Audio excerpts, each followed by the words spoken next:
Good morning. This is the day the Lord has made, so let us rejoice and be glad in it. I am Pastor Mary Ann Kellenbach, pastor at Living Faith Church, which is located in the community of Tradition on the east coast of Florida in the city of Port St. Lucie. And today is Friday, April the 1st. Seriously, no fooling there. It is Friday, April the 1st. We're continuing on with our look at the parable of the prodigal. And we talked earlier this week, earlier, it was Wednesday, about the son and the extravagance and the wastefulness and the carelessness of the son's spending, and how the son thought of the father, and that the son knew to come home, and that his father would take care of him even if he came home as a slave working for his father. He knew that his father treated his slaves really well so that he would have food. So we are going to continue today looking at the father, and the father being the prodigal, the father being the one who we might say is careless, is generous, is extravagant, is, what were some of the other words we used from the other day? Lavish, abundant, liberal, excessive, unsparing. Yeah, but we're not talking now about a financial transaction. What we're talking about now is his love and his heart, his prodigalness as a father who cares and loves his son. So much so, well, let's take a look at it. So I'm just going to read that part. Remember, yesterday in my devotion, I talked about, can you imagine what it would have been like to have been this father who had to have looked every single day at the horizon, hoping and praying that his son would come home. And that's exactly right where we pick up today, where he sees a figure on the horizon far off in the distance, and he knows that that is his son. We know our children, don't we? They can be so far away. We know them. And so we're going to pick up from there, where the son decides he's going to come home and the father sees him.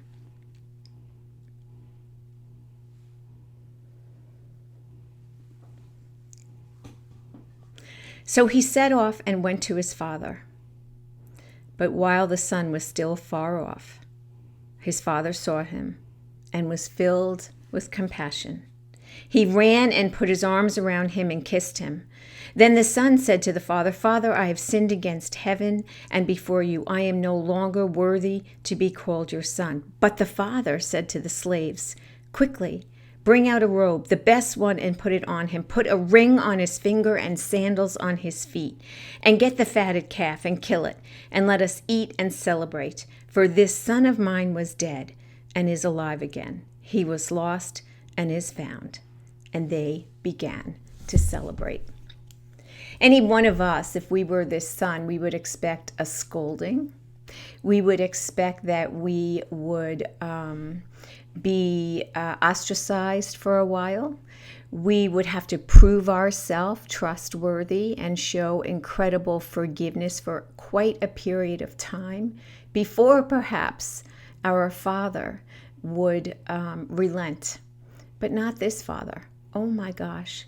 He sprinted out the door, ran towards. The son didn't even make it all the way home, and he ran out the door to greet his son, threw his arms around him and kissed him before the son even said anything.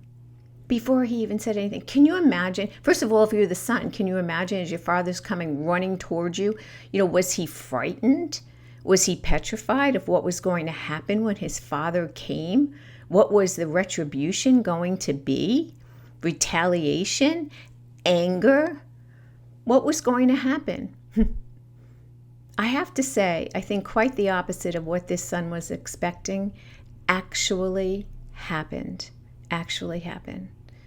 His father hugged him in such a tight embrace and gave him a kiss. I don't even know if the father heard anything that son had to say to him as he started to apologize for his behavior and what he did and ask for forgiveness. I don't even think the father even heard it. I think the father immediately just looked to the slave and said, "Hey, we're having a party. Go. We're crowning him. We're celebrating him. Get the robe, get the sandals for his feet." I can only imagine what this son must have looked like. He hadn't eaten, probably hadn't bathed. His feet had to have been all cut up and sores. And the father throws a big party for this one. A big party. That's extravagance. Any one of us might say, "Is that father crazy?" I mean, at least give this kid some time to remember what he did. At least, there needs to be some level of punishment. But no, not this father. This father loves unconditionally, is extravagant, is generous, throws a big party, the best of the food, or as I said on Sunday, calls in the caterers, right? Calls in the DJ. There is a party going on. Now that is prodigal. That's what we think of when we think of prodigal. It calls to mind our Creator God, Jesus, the Word made flesh, coming to be with us.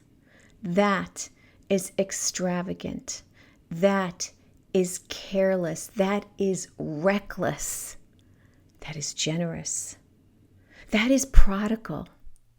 That the one who never had to left the throne to come and be with us.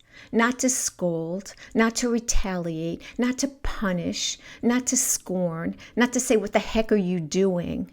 but to teach, to heal, to walk with, and ultimately to take on all of our sin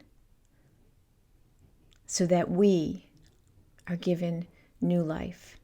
We have been lost and we have been found.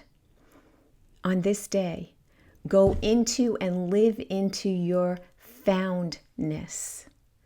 And when you have a chance to be prodigal, to be generous, carelessly extravagant with the neighbor and the other, do so, remembering that you were first given the gift of the prodigalness from our Creator, from our Redeemer, and we continue to get it from our Sustainer.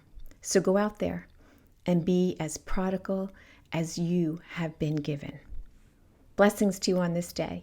And I will see you back here tomorrow for Contemplative Prayer Saturday. That's no joke. Happy April Fools. Blessings.